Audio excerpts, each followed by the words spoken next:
तो जय हिंद दोस्तों। आज की इस वीडियो में दोस्तों परमाणु चैप्टर को पूरी तरह खल्लास करेंगे और इस चैप्टर में जितने भी मोस्ट इंपॉर्टेंट प्रश्न बन सकते हैं बोर्ड एग्जाम के लिए वो सारे प्रश्नों का जवाब देंगे और वो भी आपको एक एक पॉइंट एकदम फील कराते हुए समझाते हुए, कहीं भी आपको रटाऊंगा नहीं दोस्तों, ये मेरा वादा है। जैसा कि आप यहाँ टॉपिक देख सकते हो कि रदरफोर्ड मॉडल पे सवाल पूछा जाता है बोर्ड एग्जाम में। कैसे? रदरफोर्ड मॉडल की व्याख्या कीजिए तथा इसकी कमी बताइए, ये प्रश्न बनता है इस पे। अगला प्रश्न जब आप देखो तो बोर के परमाणु मॉडल पर प्रश्न पूछा जा सकता है। बोर के परमाणु मॉडल की व्याख्या कीजिए तथा उसकी कमियां बताइए। दो प्रश्न हो गया। तीसरा सबसे महत्वपूर्ण प्रश्न जो पूछा जाता है बोर्ड एग्जाम में वो होता है हाइड्रोजन परमाणु के लिए ऊर्जा स्तर आरेख खींचिए तथा स्पेक्ट्रमी रेखाओं की लाइमन बामर और पाचन श्रेणी की उत्पत्ति को समझाइए। ये सवाल सबको बहुत कठिन लगता है, बहुत लोग इसे रटते हैं या तो इसे छोड़ देते हैं। आज के इस वीडियो में दोस्तों इस सवाल को इतना आसान बना दूंगा कि आप बोर्ड एग्जाम में जब ये सवाल आएगा तो फोड़ के आओगे दोस्तों, ये मैं गारंटी कहता हूं। फिर आता है दोस्तों इसके ऊपर आधारित मोस्ट इंपॉर्टेंट न्यूमेरिकल। तो यानी कुल मिलाकर के इस वीडियो में पूरा कंप्लीट आपको एक एक कॉन्सेप्ट क्लियर करूंगा और मोस्ट इंपॉर्टेंट क्वेश्चन भी बताते चले जाऊंगा कि किस तरह से पूछा जाता है। तो सबसे पहले स्टार्ट करेंगे दोस्तों रदरफोर्ड के परमाणु मॉडल से। उससे पहले आपको एक बात बताना चाहूंगा, आपने जे जे थॉमसन का नाम सुना होगा। हम लोग रदरफोर्ड के परमाणु मॉडल के ऊपर चले उससे पहले हम लोग जे जे थॉमसन के थोड़े से परमाणु मॉडल को समझ लेते हैं। ऐसा इसलिए दोस्तों क्योंकि रदरफोर्ड मॉडल क्यों आया, जे जे थॉमसन की जो मॉडल में कमी थी उस कमी को दूर करने के लिए ही ना रदरफोर्ड ने अपना मॉडल दिया था। तो जे जे थॉमसन के मॉडल को समझते हैं। सबसे पहले देखिए आज के डेट में, ये तो आपको पता ही होगा, आज के डेट में दोस्तों ये बात तो आपको पता ही होगा कि एक परमाणु होता है, परमाणु के बीच में क्या होता है, न्यूक्लियस यानी नाभिक होता है और उस नाभिक में क्या होता है, धन आवेशित प्रोटॉन और उदासीन न्यूट्रॉन होता है और चारों तरफ इलेक्ट्रॉन घूमता रहता है। ठीक है, अगर मैं उस समय की बात करूं तो उस समय ये बातें नहीं पता थी कि परमाणु में क्या होता है, इलेक्ट्रॉन क्या है, प्रोटॉन क्या है, ये सब कुछ नहीं मालूम था। लेकिन जे जे थॉमसन बहुत बड़ा वैज्ञानिक था। ठीक है, तो उसने एक थ्योरी दे दी। ठीक है, उसने एक बात बताई, उसने कहा कि जैसे आप तरबूज खाते हो तो तरबूज में क्या होता है, तरबूज में क्या होता है दोस्तों, काला काला बीज धसा होता है। हाँ या ना? जगह जगह पे काले काले बीज धसे होते हैं। हाँ या ना में जवाब चाहिए। काले काले क्या होते हैं दोस्तों, बीज धसे हुए होते हैं और लाल वाला हिस्सा खाने वाला होता है। हाँ या ना? लाल वाला हिस्सा क्या होता है, खाने वाला होता है। तो उसी तरह जे जे थॉमसन कह रहा है, कौन, जे जे थॉमसन, जे जे थॉमसन कह रहा है कि जिस तरह जे जे थॉमसन कह रहा है कि जिस तरह तरबूज में जगह जगह पे बीज धसे होते हैं और लाल वाला हिस्सा खाने वाला होता है, उसी तरह परमाणु में ऋण आवेश धसा रहता है। उसी तरह परमाणु में क्या होता है, उसी तरह परमाणु में जगह जगह पे ऋण आवेश धसा होता है और बाकी हर जगह पे क्या होता है, धन आवेश होता है। हर जगह पे धन आवेश होता है। ये कौन बोल रहा है, जे जे थॉमसन बोल रहा है। कौन बोल रहा है भैया, जे जे थॉमसन बोल रहा है। जे जे थॉमसन बोल रहा है कि धन आवेश चारों तरफ फैला पड़ा हुआ है, ऋण आवेश भी धसा हुआ है चारों तरफ, यानी ऋण आवेश चक्कर नहीं लगा रहा है। ये ऋण आवेश जिसे हम आगे चल के इलेक्ट्रॉन बोलते हैं, वो कह रहा है कि ये चक्कर नहीं लगाता है, जबकि अब तो आपको पता चली गया है कि अब इलेक्ट्रॉन घूमता रहता है। ठीक है, लेकिन उस समय जे जे थॉमसन कह रहा है कि इलेक्ट्रॉनवा जो है ना वो चक्कर नहीं लगाता है, धसा रहता है। ये कौन बोल रहा है, जे जे थॉमसन। ठीक है, ठीक है, जे जे थॉमसन बोल रहा है तरबूज से कंपैरिजन करके। ठीक है, इतनी बात आपको समझ आई। एक और मस्त बात बताता है जे जे थॉमसन, जो कि आज भी ये बात सही है। जे जे थॉमसन बोलता है कि जितने प्लस अंदर में होते हैं उतने ही माइनस होता है, यानी अगर 10 ठो अंदर में प्लस है तो 10 ठो माइनस भी होगा, यानी धन आवेश और ऋण आवेश एक दूसरे के बराबर होते हैं। ये बात कौन कह रहा है, जे जे थॉमसन। ठीक है, तो अब आते हैं भैया रदरफोर्ड। अब आते हैं रदरफोर्ड। रदरफोर्ड कहता है कि ये जे जे थॉमसन भैया, आपने कैसे पता लगाया कि परमाणु के अंदर धन आवेश और ऋण आवेश है, आपके पास कोई साबुत है? तो उसने कहा नहीं, तरबूज से हमने कंपैरिजन कर लिया। क्या आपने कोई एक्सपेरिमेंट किया है जे जे थॉमसन भैया? तो जे जे थॉमसन कहता है भैया एक्सपेरिमेंट तो हमने नहीं किया है, ये हमारा ऑब्जर्वेशन है, यानी ये हम सोच रहे हैं, हम सोच के बता रहे हैं, यानी अपने नॉलेज के आधार पे वो बता रहा है। ठीक है, अपने नॉलेज के आधार पे बता रहा है। लेकिन जे जे थॉमसन इतना भी गलत नहीं बताया था। देखो जे जे थॉमसन उस समय चाहे तुक्का मारा हो चाहे जैसे भी, बोला था कि अंदर में धन आवेश और ऋण आवेश होते हैं, और वो बात आज भी साबित है, वो बात आज भी सही साबित होती है कि देखो परमाणु में क्या होता है, एक ऋण आवेश होता है और धन आवेश होता है। ये बात बिल्कुल सही बोला था उस समय, लेकिन ये गलत कर दिया, क्यों बता दिया कि धसा रहता है और धन आवेश चारों तरफ फैला रहता है। तो रदरफोर्ड कहता है भैया आपने तो एक्सपेरिमेंट करके बताया नहीं है, लेकिन मैं एक्सपेरिमेंट करके बताऊंगा कि परमाणु के अंदर क्या है, परमाणु के अंदर क्या चीज है, धन आवेश चारों तरफ फैला है या फिर नहीं फैला है, ऋण आवेश धसा है या नहीं धंसा है, ये चीज कहता है कि मैं एक्सपेरिमेंट करके बताऊंगा। अब रदरफोर्ड ने क्या किया, ध्यान से समझना, ये सारे जितने लिखे हुए इसके थ्योरी पार्ट है ऑटोमेटिक इजीली समझ आ जाएगा। याद रखना मेरे भाई, हाथ जोड़ के निवेदन करता हूं, कभी भी रटने की कोशिश मत करो। अगर टीचर पढ़ पढ़ करके आपको समझा रहा है, रटा रहा है, तो सबसे बड़ा मूर्खता की बात है। इसका मतलब आपके दिमाग में कॉन्सेप्ट नहीं जा रहा है, केवल रटी हुई चीजें जा रही हैं। कॉन्सेप्ट क्लियर होगा तो ये सारी चीजें ऑटोमेटिक तैयार हो जाएंगी। वो बात अभी साबित करके दिखा दूंगा मैं सिखाने के बाद, बस आप सब्र करिए, वीडियो को पूरा अंत तक देखते रहिए, ठीक है। अब रदरफोर्ड कहता है कि मैं एक्सपेरिमेंट करूंगा, मैं एक्सपेरिमेंट करूंगा। तो रदरफोर्ड ने एक दिमाग लगाया, रदरफोर्ड ने एक दिमाग लगाया कि जे थॉमसनवा कह रहा है कि अंदर में धनावेश है, ऋणावेश है। हाँ, अगर अंदर में धनावेश है, अगर अंदर में धनावेश है जगह जगह पे, ये जे थॉमसनवा कह रहा है, ठीक है। तो अगर मैं बाहर से कोई ऐसी किरण भेज दूं, बाहर से कोई ऐसी किरण इस परमाणु के अंदर भेजूं जो किरण धनावेशित हो, तो धनावेश और धनावेश क्या करेगा, एक दूसरे को धकेल देगा, धकेल देगा, अंदर जाने ही नहीं देगा। क्या कर देगा, वापस भेज देगा, क्योंकि हर कोई जानता है धनावेश धनावेश एक दूसरे को दूर भेजता है। अगर परमाणु में सब तरफ धनावेश है, सब तरफ धनावेश फैला हुआ है, तो मैं धनावेश वाले अगर किरण को भेजूंगा, धनावेश वाले किरण को भेजूंगा, तो उस पर जाने ही नहीं देगा, वो वापस लौटा देगा। समझ आई मेरी बातें। तो रदरफोर्ड ने एक दिमाग लगाया, क्यों ना हम परमाणु पे अल्फा किरण की बौछार करा दें। अल्फा किरण धनावेश होता है। अब रदरफोर्ड ऐसा पदार्थ खोज रहा था जिसको बहुत पतला किया जा सके। तो उसको याद आया कि सोना यानी गोल्ड, गोल्ड एक ऐसी चीज है जिसको पीट पीट के बहुत ही पतली पन्नी बनाई जा सकती है उसकी। तो उसने गोल्ड का इस्तेमाल किया, यानी सोने का इस्तेमाल किया, यानी सोने के परमाणु पर, यानी जो सोना है, जो गोल्ड है, उस पे अल्फा किरण की बौछार कराता है। समझ आई मेरी बातें, किस पे, सोने पे। तो ध्यान से समझिए, ये मान लो सपोज दैट सोने की पतली चादर है, ठीक है। तो इसमें बहुत सारे परमाणु होंगे, बहुत सारे परमाणु होंगे कि नहीं। तो इसमें से मैं एक को जूम करके एक बड़ा करके दिखाता हूं, ठीक है। मान लो परमाणु हो गया, ठीक है। ध्यान से समझना, अभी रदरफोर्ड को नहीं पता है कि अंदर में क्या है, तामझाम कुछ नहीं पता है रदरफोर्ड को, बस इतना जानता है कि वो एक सिस्टम बना रहा है। अब इस सिस्टम में वो क्या करता है कि इस सिस्टम में एक सिस्टम क्रिएट करता है, और इस सिस्टम में क्या है कि अल्फा कण निकलता है। क्या निकलता है, अल्फा कण निकलता है। और अल्फा कण क्या होता है, पॉजिटिव होता है भैया। क्या होता है, पॉजिटिव। और लाखों अल्फा कण को भेज देता है, एक ही बार में लाखों अल्फा कण भेजता है। समझ आई मेरी बातें, एक ही बार में बहुत सारे अल्फा कण को इस तरह से भेजता है, ठीक है। तो जितने अल्फा कण भेजता है भैया, जितने अल्फा कण भेजता है, मैक्सिमम अल्फा कण आर पार हो जाती हैं।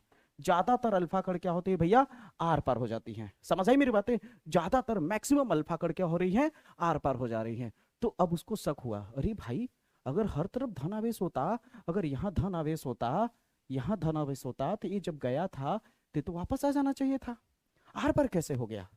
इसका मतलब जे थॉमसन गलत कह रहा है। जे थॉमसन जो कह रहा है कि चारों तरफ धनावेश है, हर तरफ धनावेश फैला हुआ है, इसका मतलब धनावेश हर जगह नहीं फैला हुआ है।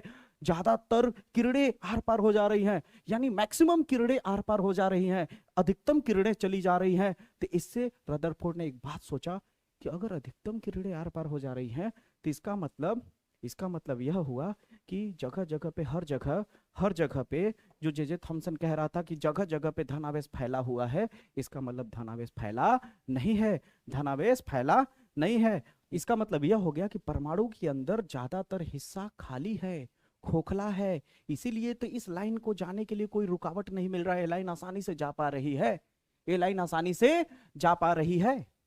समझ आई मेरी बातें। लेकिन रदरफोर्ड ने कुछ खास भी देखा। जब रदरफोर्ड अल्फा कण को भेज रहा था तो कुछ खास भी देखा।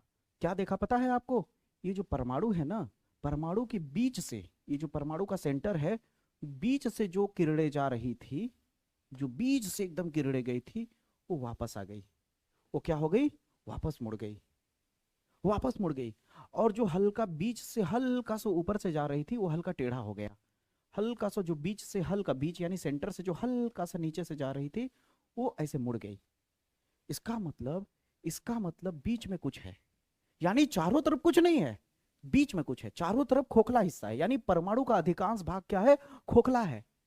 परमाणु का अधिकांश भाग खोखला है। कौन कह रहा है, रदरफोर्ड कह रहा है। देख सकते हैं, यहां पढ़ सकते हैं, परमाणु का अधिकांश भाग क्या होता है, खोखला होता है। समझ आई मेरी बातें, परमाणु का अधिकांश भाग क्या होता है, खोखला होता है। ये कौन बोल रहा है भैया, रदरफोर्ड बोल रहा है। ये कौन बोल रहा है भैया, रदरफोर्ड बोल रहा है कि परमाणु का अधिकांश भाग क्या होता है, खोखला होता है। ठीक है, इतनी बात समझ आई।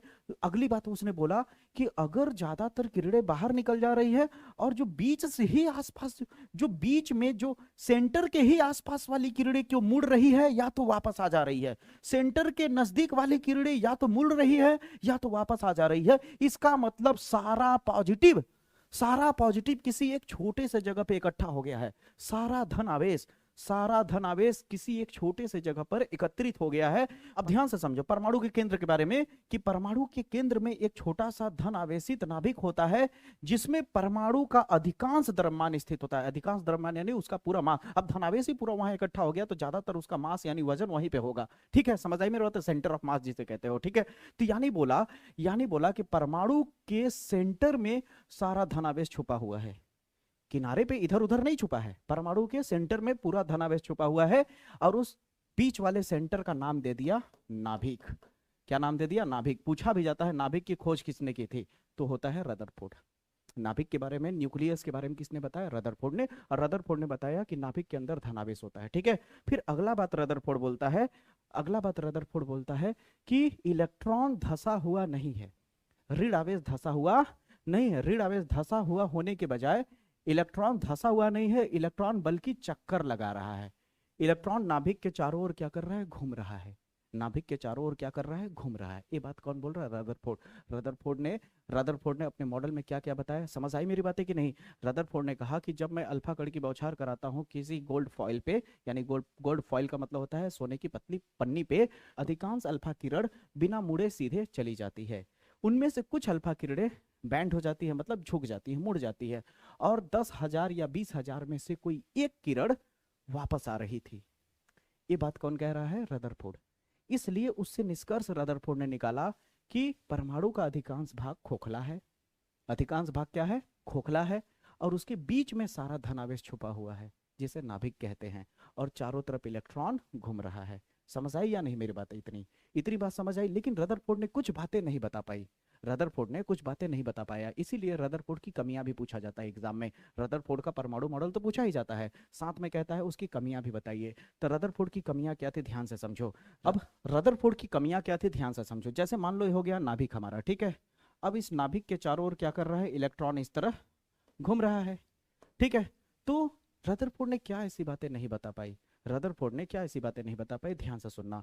जब कोई भी चीज घूमता है, ठीक है, कोई भी चीज घूमता है, तो रदरफोर्ड का मानना था कि जब कोई भी चीज घूमता है तो उसमें ऊर्जा की हानि होती है।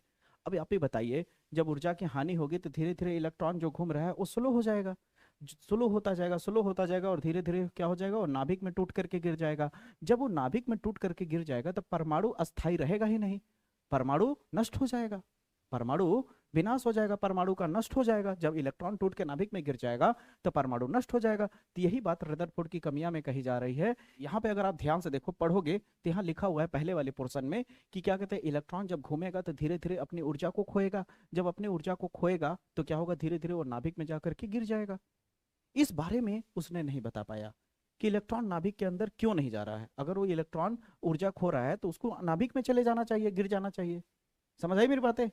तो नाभिक में क्यों नहीं गिर रहा है, इसकी जानकारी रदरफोर्ड नहीं दे पाता है। अगली बात यहाँ पे लिखा हुआ है कि यह मॉडल परमाणु द्वारा उत्सर्जित लाइन स्पेक्ट्रा की व्याख्या नहीं कर पाती है। यानी जो ऊर्जा उत्सर्जित होगी तरंग के रूप में, स्पेक्ट्रम के रूप में, जो आगे जाकर के आप लाइमन सीरीज, बामर सीरीज सब बोलते हो, वो सब के बारे में अच्छे से जानकारी नहीं दे पाता है। ये है रदरफोर्ड की कमी।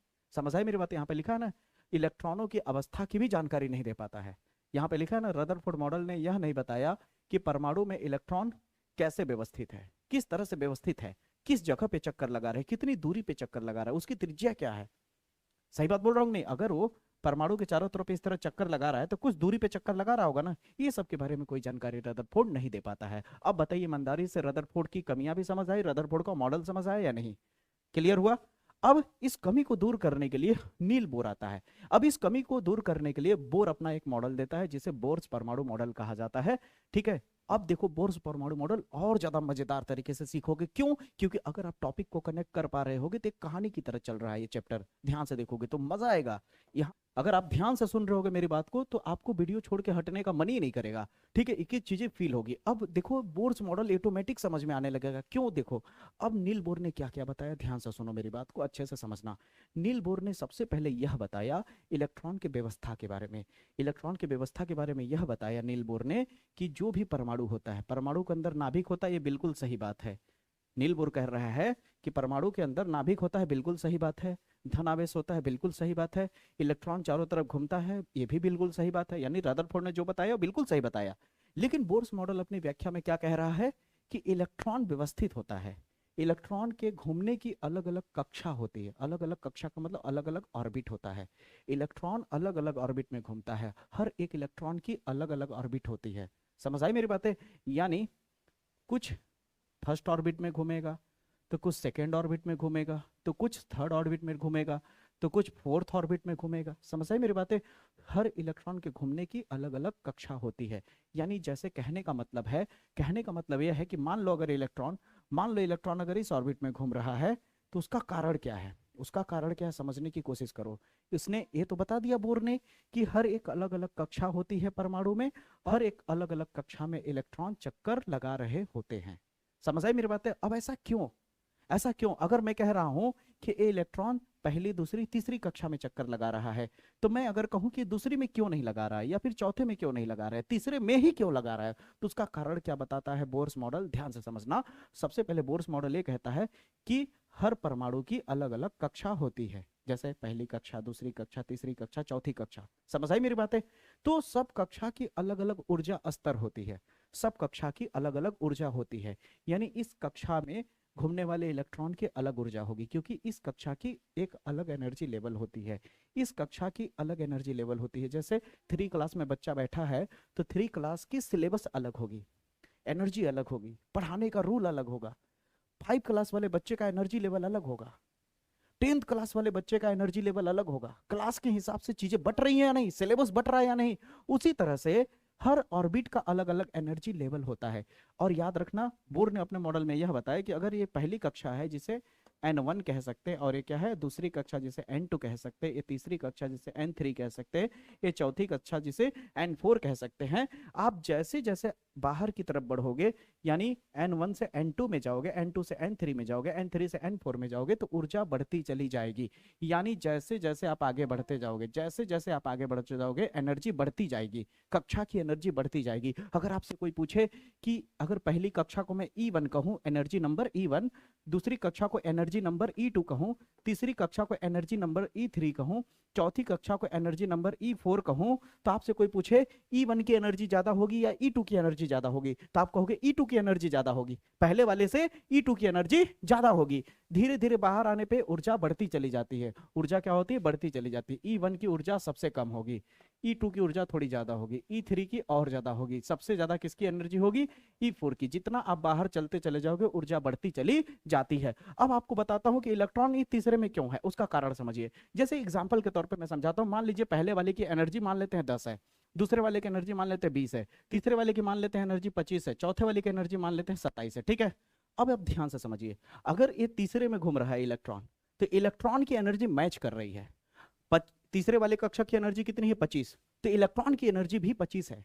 इलेक्ट्रॉन की ऊर्जा भी क्या है? 25 के आसपास है, इसलिए उसमें घूम रहा है। यानी सेम एनर्जी लेवल का है। अब इलेक्ट्रॉन इसमें आराम से घूम रहा है, मौज मस्ती करते हुए घूम रहा है। चल बेटा घूमता जा, घूमता जा, घूमता जा तीसरे कक्षा में। अब अचानक मान लो अचानक इस इलेक्ट्रॉन को कहीं से ऊर्जा मिल गई, बाहर से ऊर्जा मिल गई। इलेक्ट्रॉन ने बाहर से ऊर्जा खींच लिया। इलेक्ट्रॉन ने बाहर से ऊर्जा क्या कर लिया? खींच लिया। याद रखना, जब इलेक्ट्रॉन बाहर से ऊर्जा खींचेगा, जब बाहर से ऊर्जा खींचेगा तो इलेक्ट्रॉन की एनर्जी बढ़ जाएगी। इलेक्ट्रॉन की एनर्जी क्या हो जाएगी? बढ़ जाएगी। तो इलेक्ट्रॉन की एनर्जी जब बढ़ने लगेगी, ऊर्जा बाहर से खींच रहा है, ऊर्जा बाहर से खींच रहा है, अवशोषित कर रहा है, तो इसकी एनर्जी बढ़ जाएगी। जब इसकी एनर्जी बढ़ती जाएगी, बढ़ती जाएगी, बढ़ती जाएगी, और जैसे ही इसकी एनर्जी बढ़ करके इस तरह इलेक्ट्रॉन घूम रहा है, एनर्जी जैसे बढ़ बढ़ के जब इसकी इलेक्ट्रॉन की एनर्जी 27 हो जाएगी, तो तुरंत छलांग मार के किसमें घुस जाएगा? इलेक्ट्रॉन इसमें घुस जाएगा। मजा आया? समझ आया? इलेक्ट्रॉन अपनी कक्षा को छोड़ के 27 वाले में चला जाएगा। अब आप कहोगे कि मान लीजिए सर जी इलेक्ट्रॉन की एनर्जी अगर कम हो तो, इलेक्ट्रॉन की एनर्जी अगर लूज हो तो, इलेक्ट्रॉन अपनी एनर्जी खर्च करे तो। इलेक्ट्रॉन कब एनर्जी खर्च करता है अपनी? जब उसे अंदर जाना होता है। इलेक्ट्रॉन एनर्जी कब बढ़ाता है? इलेक्ट्रॉन की जब एनर्जी बढ़ेगी तो बाहर जाएगा, और इलेक्ट्रॉन की एनर्जी कम करोगे तो अंदर जाएगा। ध्यान से समझना, ये लाइमन सीरीज बामन सीरीज में बहुत काम देगा, याद रखना। ऐसे ही हल्के में मत लो ये सारी चीजें जितनी बता रहा हूं मैं, फील करा रहा हूँ एक एक टॉपिक को, यहाँ पे फील करा रहा हूँ एक एक टॉपिक को, ध्यान से समझो। मान लो जैसे मान लो यहाँ पे हमारा एक न्यूक्लियस हो गया, मान लो सपोज दैट इलेक्ट्रॉन यहाँ पे है, ठीक है, इलेक्ट्रॉन इस जगह पे है, ठीक है, मान लेते हैं इसकी एनर्जी 10 है, इसकी एनर्जी 13 है, थोड़ी देर के लिए सपोज करो, कल्पना करो, ठीक है। अब इलेक्ट्रॉन क्या कर रहा है, अपनी एनर्जी खो रहा है। तो इलेक्ट्रॉन एनर्जी किस रूप में खोता है, तरंग के रूप में, तरंग ऊर्जा के रूप में। किस ऊर्जा के रूप में, तरंग ऊर्जा के रूप में अपनी ऊर्जा को खो रहा है। किसके रूप में, तरंग के रूप में। समझ आई मेरी बातें, अपनी ऊर्जा को वेव के फॉर्म में खो रहा है, समझ रहे हो। इसकी ऊर्जा किस तरह से है, तरंग ऊर्जा है, तरंग के रूप में अपनी ऊर्जा को खो रहा है। जब तरंग के रूप में अपनी ऊर्जा को खोता है मेरे भैया, तो ऊर्जा को खोते खोते खोते खोते क्या करेगा, धीरे धीरे इसकी ऊर्जा कम होगी, कम होते होते जैसे ही उसकी ऊर्जा, इलेक्ट्रॉन की ऊर्जा 10 के बराबर होगी, तुरंत शिफ्ट हो जाएगा किसमें, इस वाले कक्षक में, इलेक्ट्रॉन इसको छोड़ देगा। समझ आई मेरी बातें, ये बातें क्लियर हो रही है या नहीं, ईमानदारी से बोलना, यहां तक क्लियर है। अब एनर्जी गैप के बारे में समझो। जैसे आपसे कोई पूछे कि इस N1 कक्षा और N2 कक्षा की एनर्जी गैप कितनी, इन दोनों के बीच की गैपिंग कितनी, यहाँ पे 10 की, यहाँ पे ऊर्जा 10 है, यहाँ पे ऊर्जा 13 है। अब जो समझा रहा हूँ उसे 1 मिनट और समझ लो, फिर बोर्ड्स मॉडल एकदम अच्छे से क्लियर हो जाएगा, ठीक है, पूरे स्टेटमेंट को एकदम क्लियरली समझ जाओगे। अगर आपसे कोई पूछे ऊर्जा अंतराल क्या होता है, एनर्जी गैप क्या होता है, जिसे डेल्टा ई कहते हैं, तो ध्यान से समझने की कोशिश करना। जैसे मान लो इस पहले वाली एनर्जी को E1 कह रहा हूँ, दूसरे वाले एनर्जी को E2 कह रहा हूँ। जैसे यहाँ की एनर्जी 10 है और यहाँ की एनर्जी 13 है, एक पागल इंसान होगा वो भी समझ जाएगा कि बीच की गैपिंग कितनी है। यहाँ 10 है, यहाँ 13 है, तो बीच की गैपिंग कितना है, 13 में से 10 घटा दो, 3 की गैपिंग है। 10 और 13 के बीच में कितनी गैप है, 3 की गैप है ना। अगर यहाँ 20 होता, यहाँ 50 होता, तो कितनी गैप होती, यहाँ 20 होता, यहाँ 50 होता, तो कितनी गैप होती, 30 की गैपिंग होती। यहाँ 15 होता, यहाँ 20 होता, तो कितनी गैप होती, 5 की गैपिंग होती। यही होता ना, गैपिंग में क्या करोगे, ज्यादा एनर्जी से कम को घटा दोगे, यानी E2 में से E1 को घटा दोगे, तो तुम्हें गैप पता चल जाएगा, एनर्जी गैप। समझ आई या नहीं मेरी बातें, क्या पता चल जाएगा, एनर्जी गैप पता चल जाएगा। इतनी बात समझ आ रही है कि नहीं, इतनी बात आपको समझ आ रही है या नहीं, पक्की बात मानो कि इतनी बात आपको समझ आ रही है। अगर इतनी बात आपको समझ आ रही है तो एक फार्मूला बताता हूं मैं आपको, एक फार्मूला बताता हूं कि आप E1 को चाहो तो लिख सकते हो, E1 को अगर आप चाहो तो लिख सकते हो RH बटा N1 का स्क्वायर लिख सकते हो। N क्या है, कक्षकों की संख्या, R क्या है, रिडबर्ग नियतांक है, H क्या है, प्लांक कांस्टेंट है, C क्या है, प्रकाश की चाल है। याद रखिएगा, ठीक है, याद रखिएगा। आपको ये सारी 11th में चीजें सीखनी है, लेकिन फिर भी मैं यहाँ हिंट दे रहा हूँ पूरा, ठीक है। अब जैसे E2 अगर लिखना हो, मुझे क्या लिखना हो, E2 लिखना हो तो क्या हो जाएगा, RH और नीचे में N2 का स्क्वायर हो जाएगा। यही चीज अगर वैल्यू पुटअप कर दिया जाए तो डेल्टा ई बराबर क्या हो जाएगा, E2 के जगह पे क्या रख दोगे, RH N2 का स्क्वायर। देखो फार्मूला प्रूफ कर दे रहा हूँ, जो रटते हो आप लोग, ठीक है। यहाँ N1 का स्क्वायर हो जाएगा, ठीक है, यहाँ तक क्लियर है। डेल्टा ई बराबर क्या हो जाएगा, RH अगर कॉमन ले लोगे तो अंदर में क्या बचेगा, 1/N2 का स्क्वायर माइनस 1/N1 का स्क्वायर। यही मिलता है कि नहीं, बुक में देखा होगा आप लोगों ने। अब डेल्टा ई को हटा के आप चाहो तो लिख सकते हो, याद रखना, H न्यू लिख सकते हो। H हो गया प्लांक कांस्टेंट, न्यू हो गया आपकी तरंग की आवृत्ति, न्यू हो गया तरंग की आवृत्ति यानी फ्रीक्वेंसी, ठीक है। और यहाँ हो जाएगा RH और यहाँ आ जाएगा आपका 1/N2 का स्क्वायर माइनस 1/N1 का स्क्वायर, और यहाँ से H से H कट जाएगा, आपका सीधे सीधे बच जाएगा न्यू बटा C। सीधर ले आओगे तो आ जाएगा R।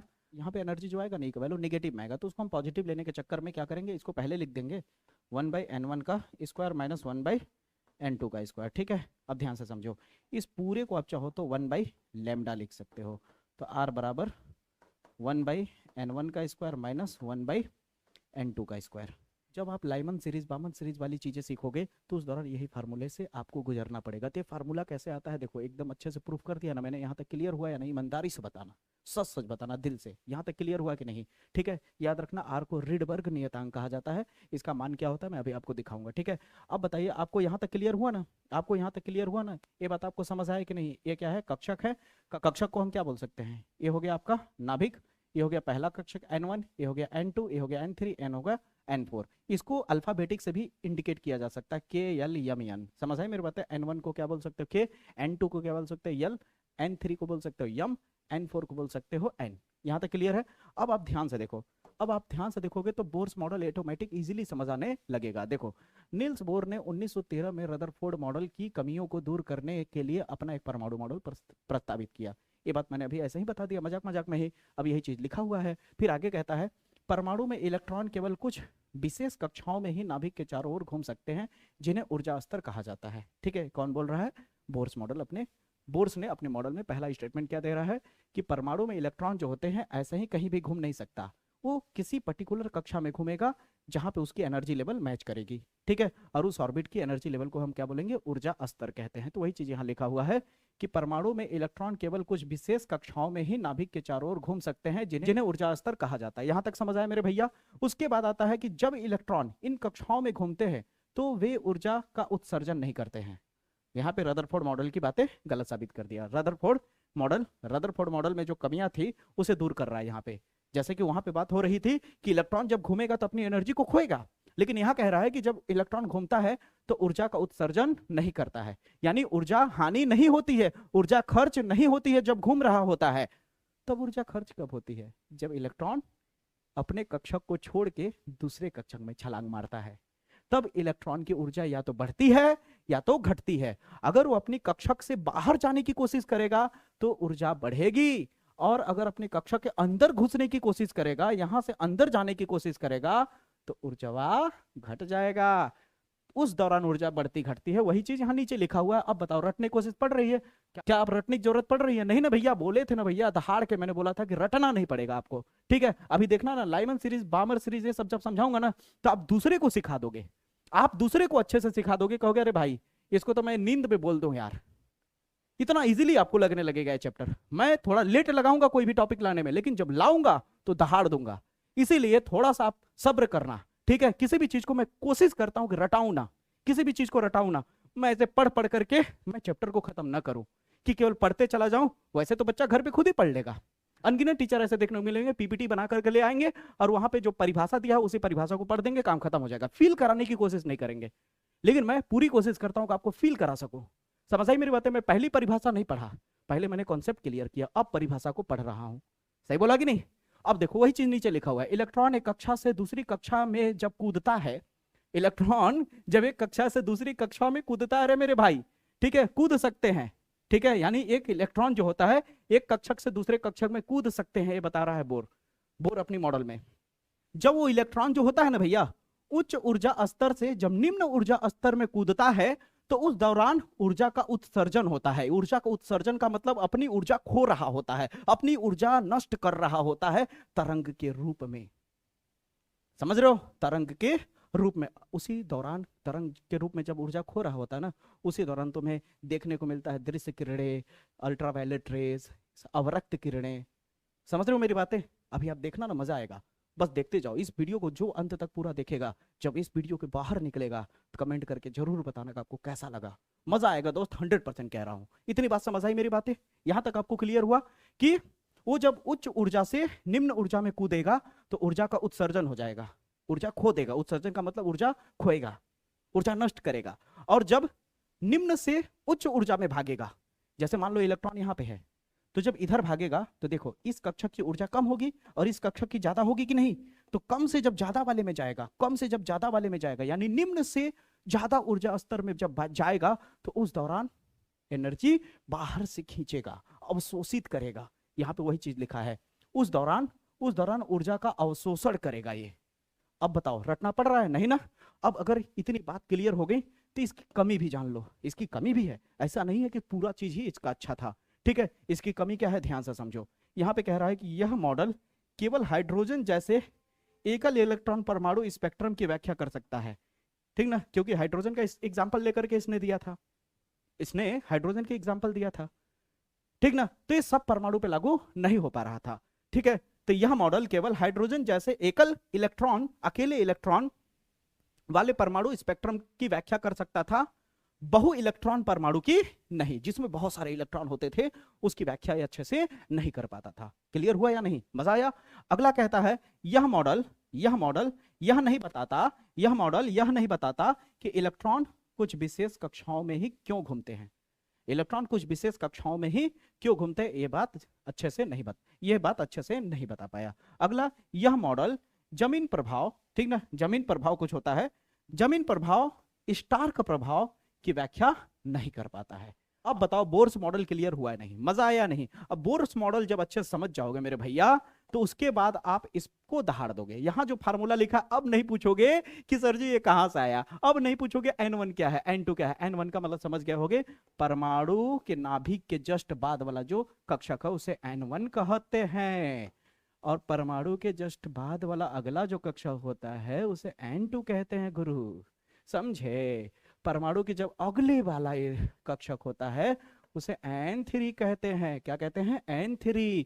अब इलेक्ट्रॉनवा चाहे N2 में हो, चाहे N3 में हो, चाहे भाड़ में हो, कहीं भी हो, अगर इलेक्ट्रॉनवा चाहे मान लो कहीं भी हो, इंफिनिटी पे हो, चंद्रमा पे हो, कहीं पे भी इलेक्ट्रॉन हो, अगर इलेक्ट्रॉन घूमते फिरते पहले कक्षक में आ रहा है, कहीं से भी इलेक्ट्रॉन अगर पहले कक्षक में आ रहा है, चाहे वो 3 से डायरेक्ट पहले में आए, चाहे 2 से डायरेक्ट पहले में आए, चाहे इंफिनिटी से पहले में आए, कोई भी बाहर का इलेक्ट्रॉन अगर पहले वाले कक्षक में आके बैठ रहा है तो समझ लेना लाइमन सीरीज है।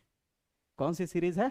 Lyman series. लाइमन सीरीज क्या होता है याद रखना। लाइमन सीरीज में क्या होता है? लाइमन सीरीज में इंफिनिटी पर इलेक्ट्रॉन हो, चाहे 5वें नंबर पे हो, चाहे चौथे पे हो, चाहे तीसरे पे हो, चाहे दूसरे पे हो, हर इलेक्ट्रॉन डायरेक्ट कहां पे आता है? पहले वाले पे, N1 वाले पे। अगर कहीं का भी इलेक्ट्रॉन पहले वाले कक्षक में आके बैठ जाए, पहले वाले कक्षक में आके बैठ जाए, तो समझ लेना गुरु कि लाइमन सीरीज है। कौन सी सीरीज है? Lyman series. और जन्म करते हो जब इलेक्ट्रॉन इधर आ रहा होता है, जब इलेक्ट्रॉन इधर आएगा, अंदर की तरफ घुसेगा, तो तरंग के रूप में ऊर्जा को खोएगा, तरंग के रूप में ऊर्जा को खोएगा। और ये तरंगवा कौन सा होगा? जब पहले में डाकेगा, जब पहले में डाकेगा इलेक्ट्रॉनवा, तो जो तरंगवा होगा वो तरंगवा कौन सा होगा रे बाबा? ये जो तरंग होगा, ये तरंग यहाँ पे अल्ट्रावायलेट तरंग होगा, यूवी रेज होगा, जैसे हम लोग क्या बोलते हैं? पराबैंगनी किरण होगा। कैसे किरणें होंगी? पराबैंगनी होगी। मजा आया? क्लियर हुआ? ठीक है, इसका फार्मूला लिख देता नहीं, देखिए आपको फार्मूला लिख के दिखाते हैं। किसका? लाइमन का। लाइमन में क्या था formula? 1/λ is equal to R 1/N1 का स्क्वायर माइनस 1/N2 का स्क्वायर, यही है ना? तो यहां वाला तो फिक्स हो गया कि कहां से इलेक्ट्रॉन आएगा, डाकेगा 1 में, तो यहां हर बार 1 दिखेगा। यहां पर हर बार 1 का स्क्वायर दिखेगा, तो चेंज कहां होगा? तब यहां चेंज होगा। चाहे अगर 3 4 में से अगर इलेक्ट्रॉन n में कूद रहा है तो यहाँ 4 का स्क्वायर करोगे, अगर 3 में से कूद रहा है 1 में तो 3 का स्क्वायर करोगे, अगर 2 में से कूद रहा है 1 में तो 2 का स्क्वायर करोगे, बाकी हल कर दोगे, आंसर आ जाएगा। समझ आई मेरी बातें? अब बताइए दिल से, क्लियर हो रहा है या नहीं? सीना ठोक के बताइए क्लियर हो रहा है या नहीं। पक्का ना तो हाथ मिलाइए। चलिए आगे बढ़ते हैं।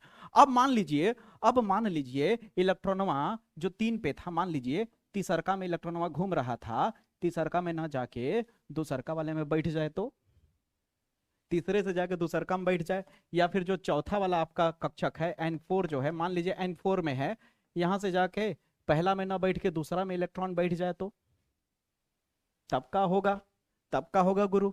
जब दूसरे वाले में जाकर के इलेक्ट्रॉन बैठने लगेगा, चाहे कहीं का हो, चाहे 5वें वाले कक्षक का हो, चाहे चौथे वाले कक्षक का हो, चाहे भाड़ में कहीं का भी हो। ठीक है, समझ आई मेरी बातें? कहीं का भी हो, अगर वो जाके दूसरे वाले में पसर के बैठ जाएगा तो गुरुआ समझ लो कि वो बामर श्रेणी कहलाएगा। कौन सा सीरीज कहलाएगा?